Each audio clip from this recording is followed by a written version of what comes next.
Hello, hello. Happy Bankroll Your Brains Thursdays, a time we come together to truly talk about all things to create multiple streams of income from what you already know from your God-given purpose. I'm Nicole Jones, the Bankroll Your Brains expert, excited to be here with you every Thursday at 12 p.m. EST.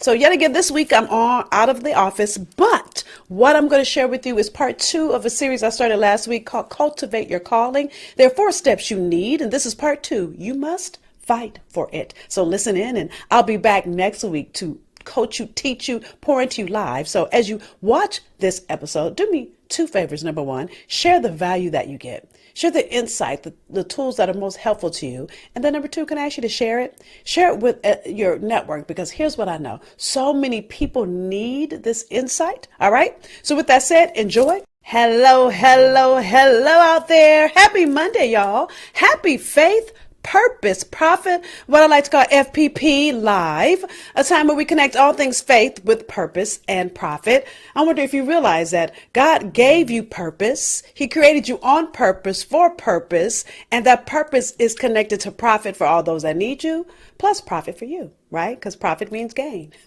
Excited to be here with you. So as you're coming in, of course, tell me name and where you're joining from. Tell me hello. Hey, Renata, I see you in BK. And hey, my meaty B in DC. Excited to see you both here after a phenomenal weekend. Those of you that don't know, we just had a phenomenal weekend, 2-day intensive with a group of phenomenal people starting or growing their purpose-focused businesses called Be the Answer. We had such a great time virtually. So with that said, let me get focused on our conversation for this particular FPP Live. Hey, Yolanda. And we started a series last week. The series is called Cultivate Your Calling. And I started this series because the series prior to this one, the series prior to this one, I walked you through the 4-step framework, what I call your Brilliance framework, because when you live on purpose, you're meant to shine. As Matthew 5:16 says, let your light so shine among men and women that they may see your good work and glorify your Father in heaven. So as you shine with your purpose, in order to shine, you got to know what it is. And so that previous 4-part series I walked you through the 4-part Brilliance framework. And now I'm walking you through all the things around your purpose, because one thing you got to clarify and the next thing you got to cultivate. You can't do one without the other. So before I start going in, if you've missed any of those conversations, I want to invite you to go over to my YouTube channel. You can watch any past episodes at nrjnetwork.com. And so let's again get this party started for this episode. Again, continuing in the 4-part series on Cultivate Your Calling. Today is part 2. Part 2 is you must fight for it. You must fight for it. Listen, God gives you purpose. He plants the seed. He's not going to water it, nurture it, fertilize it, grow it. He's not doing any of that. He did his part. Now you got to commit to clarify it and then cultivate it. And so as we continue with our conversation, we're really looking at, first, let me tell you, cultivate. Just to remind you, what does cultivate mean? It means to prepare, to foster the growth of, to improve by labor, case, or study. So if we're going to cultivate it, the second thing we've got to do is we've got to fight for it. See, I wonder if you realize that there's a battle in your mind. So our foundational Bible verse for today is Romans 12:2. So I'm reading this out of the New Living Translation that says, do not copy the behavior and customs of this world, but let God transform you into a new person by changing the way you think. Then you will learn to know God's will for you, which is good and pleasing and perfect. But the emphasis here is by changing the way you think. And I think the thing I think is so interesting is people don't realize that in order for your purpose to fully get cultivated, you got to fight. It doesn't happen automatically. So what I want to walk you through in this conversation, in the part 1 of our conversation, is the 5 things you've got to do to fight for it. The 5 things that you've got to do, the 5 steps to fight for your purpose. See, the other thing I think many of us don't realize, go look at John 10:10. It says the enemy comes to steal, to kill, and to destroy. So he's going to do whatever it takes to get you off track, to distract you, to make you stumble and fall, because there are people that need you. And when you do the thing that God created you to do, you bless all the people around you. And that's what I mean by profit. Listen, more money, more purpose. Because the more money you make, the more people you can serve, the more good you can stay and do in this world. But what you think about, you bring about. So we've got to check your mindset. We got to check, I call it your bankroll zip code, because wherever your mind is where that will dictate the activation that happens in your purpose, your activation in your life, the activation around everything, even in relationships. Listen, if you're judging the current relationship based on past relationships, that means you need to shift your thinking. Just because somebody did you wrong previously does not mean the current relationship, whether it's your man, your boss, doesn't mean the current current thing is going to do the same thing. But what happens is we carry our mindset around like baggage. And if you don't do the work, and I'm going to walk you through the 5 steps you got to do, if you don't do the work to cultivate that mindset, to assess where you are and do the work to shift, so you go after your next level, then you'll be stuck right there.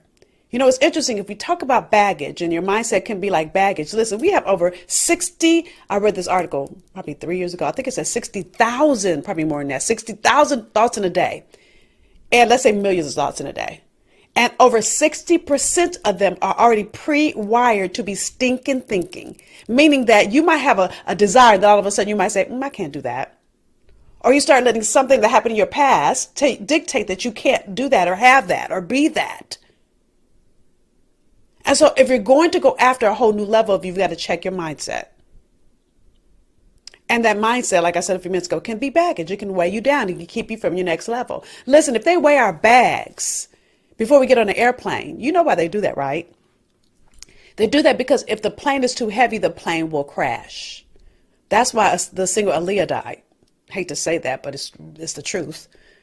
Their cargo was too heavy. It made the plane crash. Well, if your mindset is too heavy, if you got a way down with yesterday, you can't move into your tomorrow. So I want to stop by tonight and really look at your mindset. Okay, so here are 5 steps to fight in that battle that is your mind. You ready? And I want you to see where you are. Number 1, you got to accept that your thinking needs to shift. Your thinking needs some adjusting. There's a Bible verse, Romans 12:3. So I just read Romans 12:2. This is the Bible verse that's right after it. Romans 12:3 says, "For I say, through the grace given to me, to everyone who is among you, not to think of himself or herself more highly than she ought to, but to think soberly, as God has dealt to each one a measure of faith." Think about what it means when you're not sober.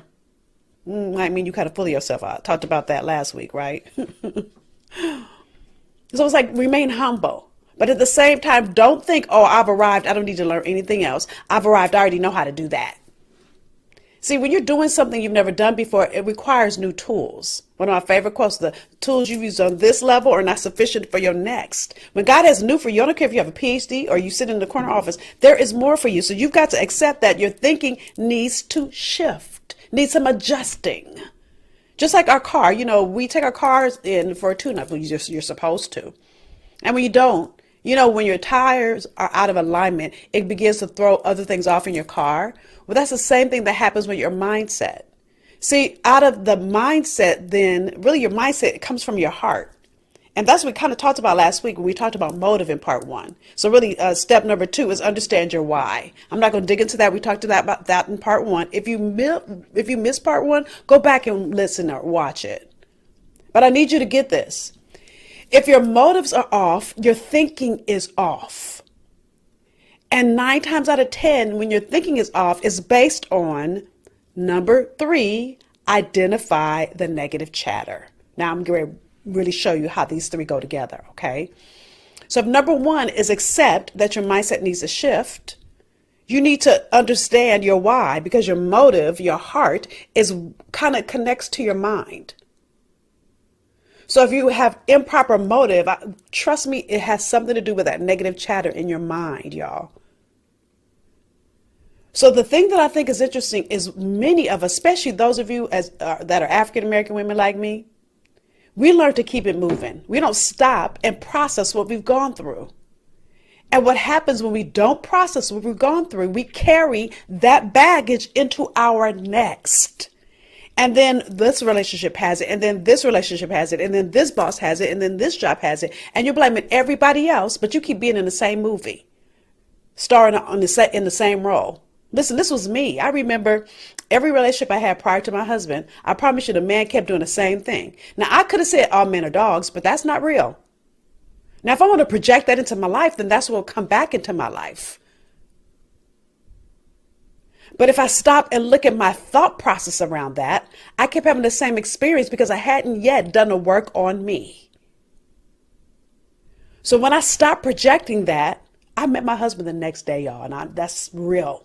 We got fixed up. But when I stopped projecting and I realized that I have been starring in the same movie over and over again, I kept reading the same script and being in the same script, that I had to make a different choice. So what's the thing that's keeping you where you are? If you keep saying the same thing, repeat over and over, I guarantee you there's something present there that you've got to check. See, that negative chatter is like the Verizon network. You guys know that commercial? Can you hear me now? Can you hear me now? How many times do you guys do that when you're on the phone and you have bad connection? Where if you're not stopping to think about it, you're not connecting your mind with your heart, your motives, to really look at where is there a disconnect. Here's what I mean. See, if you have a desire in your heart, that means you're meant to have it. I believe God puts the desires in our heart. So if you're meant to have it, then all the things that are keeping you from it, that's the disconnect. And so you've got to really think about, number one, accept your mindset needs shifting, because if you're looking at your motives and you're looking at your negative chatter and something's out of alignment, you've got to do the work to get in alignment. So here are some things and some ways that you can be out of alignment. Perception. Are you so focused on what everybody else thinks and you're not even thinking about what does God want for me? I remember when I started in this journey and I worked in entertainment, all my friends kept saying, are you crazy? Well, shoot, I felt crazy too. But I could either choose what they were saying because they were speaking for what they could see, but God works in what we cannot see. Hebrews 11:1 says, faith is the substance of things hoped for, the evidence of things not seen. So if you're going to go after another level of you, it's going to require faith. It is. Which means you got to shift your mindset to get under God's mission. That's what submission means, to get under God's mission, not the mission of the world, not the mission of your friends, not the mission of what other people think you should do, be, not the mission of your college degree.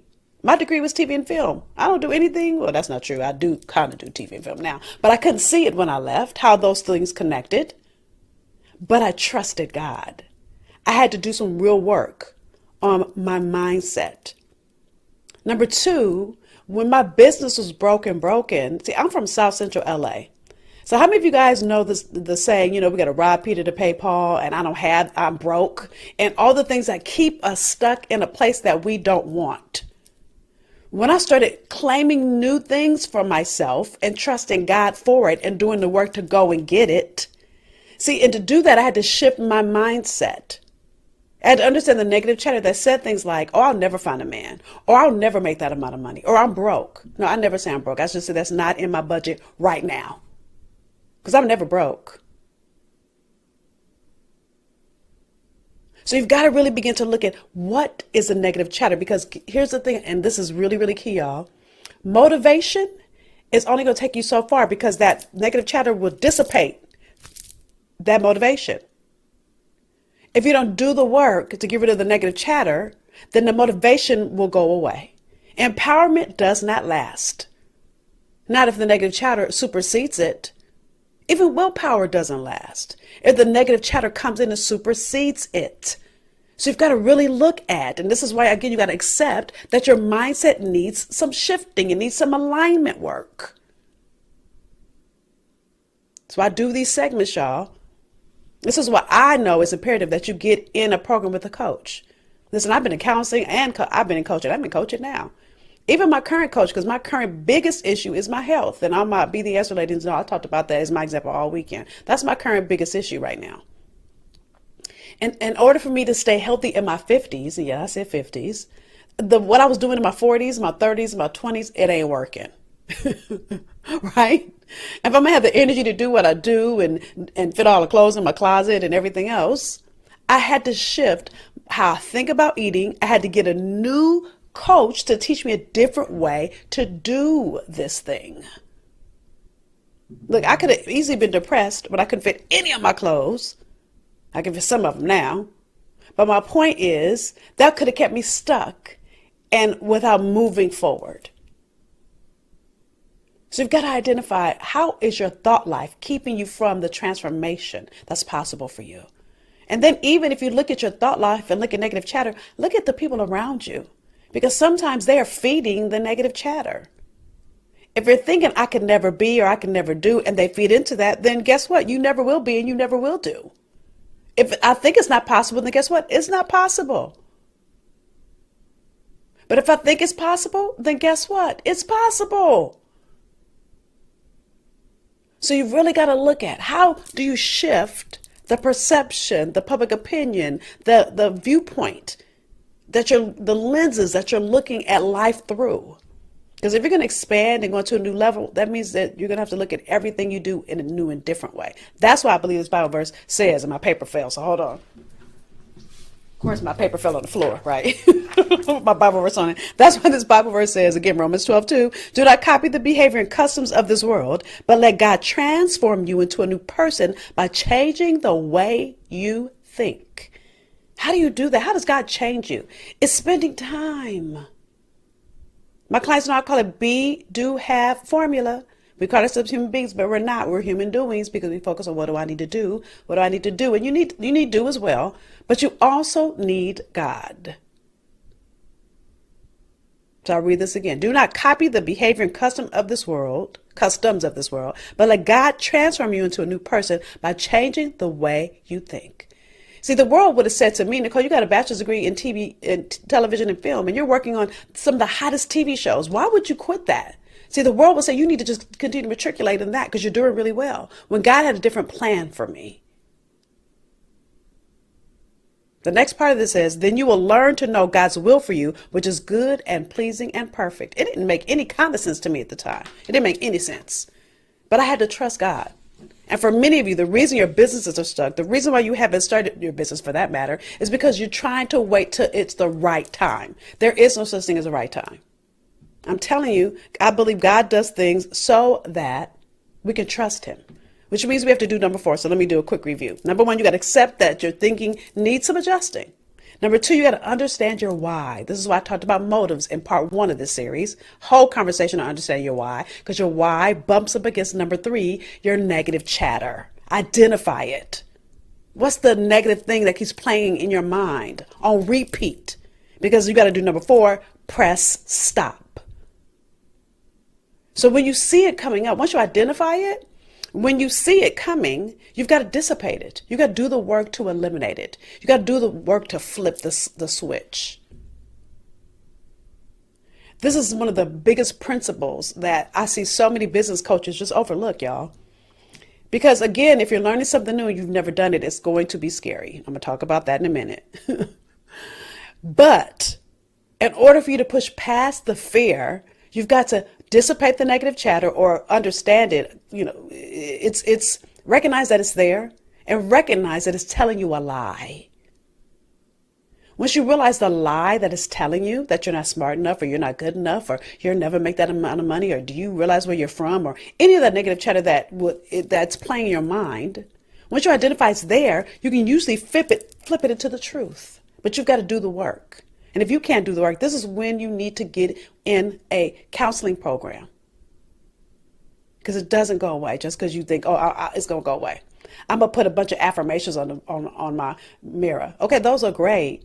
But you've got to do them over and over and over and over until your mindset shifts to be in alignment with the affirmations. It just doesn't happen because you say, I'm going to say affirmations for a week. Yeah. So you've got to press stop. You got to say, that's that thing again. I don't receive that. I'm not doing that. Nope. Right? So that you can really begin to shift. So stop it and then put a new behavior there. So I remember when I used to say that all men were dogs. And then, I had that realization after I started really doing the work on me to realize that I kept being in the same script because I kept repeating the same negative patterns. And therefore, I kept repeating the same behaviors. When I shifted and I said, stop, I met my husband. Same thing happened in my business. When my business was broken. And I kept thinking, hey, maybe I'm just meant to struggle because I'm in ministry. This is my ministry. And God said, no, boo. Service and struggle should never coexist. I had to be willing to do the work. That's when I hired that first coach. And my life has never been recognizable since then. So you've got to do the work to stop it. And then number 5 is learn that growth equals being outside of comfort. You're not going to grow and be comfortable. I say this all the time, especially those of you that are here with me week after week. Your comfort and your conviction can never coexist. Many of you want to start a business and you want to do it in a comfortable way. That is not real. It's just not. You want it to be easy. You don't have to put any extra work. You want it to, look, God doesn't check your bank account when he's giving you a new level to go after. He's checking your faith. So I remember when I signed up for my coach and I didn't know if I could afford it, but I couldn't afford not to do it. So I said, I'm going to figure it out month to month. That was such a faith walk. That was such a faith walk. And even when I came back to, so many of you guys know I started this in 1993. In 2012, after I hired my coach then hired me to come into her business to develop the programs and do all the programming for her company. Well, after I had been there for 3 years, God said, okay, that's enough. It's time for you to go out and go back to do your own company. And I was like, but I like it over here. I don't have to worry about payroll. See, I gotten easy. And so I remember the first month. Now, I'm going to tell y'all the truth. Now, I don't advise this to any of my clients, but I had only saved $30,000. But see, I didn't know God was going to tell me to quit. So I only had saved $30,000, right? Of my personal money. My husband and I have a savings account, but I'm committed to not touch that to retirement. So in my business, from what I was making, and from my paycheck, what I was making, I had only saved $30,000. And when God told me to quit, I quit with only $30,000 in my reserve for my business. And then I hired another coach that cost 20 of that 30. So again, I had to trust God. I had to be uncomfortable. I didn't know that I was going to generate 25,000. So I made more than I spent in the first month. But I was willing to do what my coach said. I was willing to do it afraid. I was willing to get outside of my comfort zone, which means I had to shift my mindset. So my mindset said, "Ooh, girl, you can't afford that." My mind said, "Have you lost your mind? You can't quit like that." But I had to trust God. And for many of you, you never will cultivate your calling at the level that's possible for you because you want it to be easy. You want it to be comfortable. You want it to be the right time. There will never be a right time. I cannot say that enough. You're going to have to do it afraid and be uncomfortable and trust that as you jump, that God has your parachute. As you jump, because you won't see the parachute ahead of time. Shoot, you won't even know how to work the parachute. How do I know? Because I've been there. Not once, not twice. I promise you, every time God is growing my business still, I'm in a place of trust. I'm in a place of trust. And if I don't stay focused on that place, then what happens is I mess up the cultivation of my calling. I mess up the cultivation of my purpose. So it's like when you're watering a seed. If you give up, you water it and water it and water it and water it. And at some point, the plant starts to come out of the ground. If I stop watering it, I mess up the germination of that seed. For many of you, because you won't stay in, because you won't do the work, because you want it to be easy, you are not cultivating the growth of that seed, which is your purpose, your DNA, your distinct natural ability. God put it in. He's done. Now it's time for you to do the work. So that's our conversation for today. You must fight for it. It's not going to happen automatically. You've got to do the work to cultivate your calling. So number 1, you got to identify your thinking needs to be adjusted. That's an ongoing thing. It's not a one-time thing. It's an ongoing thing. Number 2, you got to understand your why. Again, if you didn't watch or listen to episode 1, go back. Because really, we talked about your motives. And if you don't check your motives, baby, you won't understand your why, which then goes into number 3, your thinking. That negative chatter that's present, I guarantee you, it's attached to your motives. Guarantee you. And then number 4, when you identify the negative chatter, number 4, you got to stop it. Press stop. Like, no, I'm not going to be broke. I'm not going to be single. I'm not going to whatever that is for you. Stop it. Stop it in its tracks. But you got to do the work to identify what it is and then put a truth that defeats that lie. Oh, the enemy will try to steal, kill, and destroy. But Jesus said, I've come that you have life and have it more abundantly. Well, you do the work to go after your abundantly, but all, which is number 5, outside of your comfort zone. You're going to learn that growth is going to be outside your comfort zone. So that's it for the first part of our conversation. You must fight for it. And so each of those are a fight. It's not going to be easy, but it's always worth it. God never said our journey would be easy. Never. But it's always, always, always worth it. So as we continue this conversation, many of you know that we do a conversation on Tuesday mornings, which we dig deeper into our conversation from this part 1. And it's on Clubhouse. The thing I absolutely love about Clubhouse is I can actually hear you.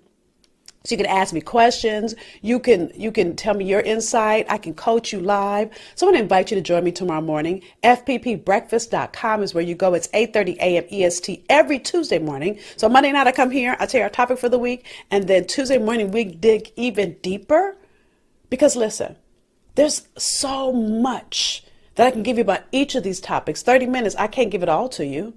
I want to make sure that if you're really going to go after the purpose, see, you're meant for more. You're meant for purpose. God has so much for you, but it's going to require some work. It's going to require some shifting of your mindset. It's going to require you to cultivate it. And so each of the 4 parts I'm walking you through are needed. And this one right here is a must. You must fight for it. It's like being a boxer in a ring. Look, Muhammad Ali never won a fight without having to put his fight in. He never won a fight without doing the workout, without doing all the things he had to do before he got in the ring. And many of you, the missing pieces that you're not doing the work before you get into the ring. Before you make 6 figures, before you have that $1 million business, you're not doing the work before it. That's the cultivation that has to occur. All right. So with that said, listen. 2 things. 1, I want you to share the value you got out of our conversation for today. Come on in and share the value you got. Hey, Sanji. And it's a Facebook user. If you're in the Brilliance tribe, I can't see who you are, right? So come on over to fpplive.live. So when you make comments, I know who you are, right? So listen. If I've given you any value, I want you to share the most valuable lesson you've gotten here from my conversation for tonight. And then number 2, do me one other favor and share this with your network. Now, when I ask you to share, I'm not trying to grow my followers, but what I am doing is trying to be obedient to the calling on my life. The thing that I know is that so many people need this insight, and the only way that it gets to spread is when we all share it. So there's a button below somewhere on Facebook. Now, those of you in my Facebook group, you can't share it. Go to fpplive.live. Again, fpplive.live, which is where I'm live right now, which will take you to my Facebook business page and share it there because it's public and everybody can see it. Do me a favor and share it with your networks because there are people in your community that have been trying their hardest to grow their purpose-focused business and they keep bumping up against a wall. And they're bumping up against the wall because they don't know what to do to cultivate it. All right. So we'll continue our conversation again tomorrow morning. Number 1, share your value. The one thing you got out of this conversation that was valuable to you. And number 2, share it. So only 2 things I'll ever ask you to do every Monday. Oh, and number 3, join me tomorrow morning in Clubhouse, fpppbreakfast.com. All right. So with that said, that's part 1. I look forward to seeing many of you tomorrow morning. Have a good one.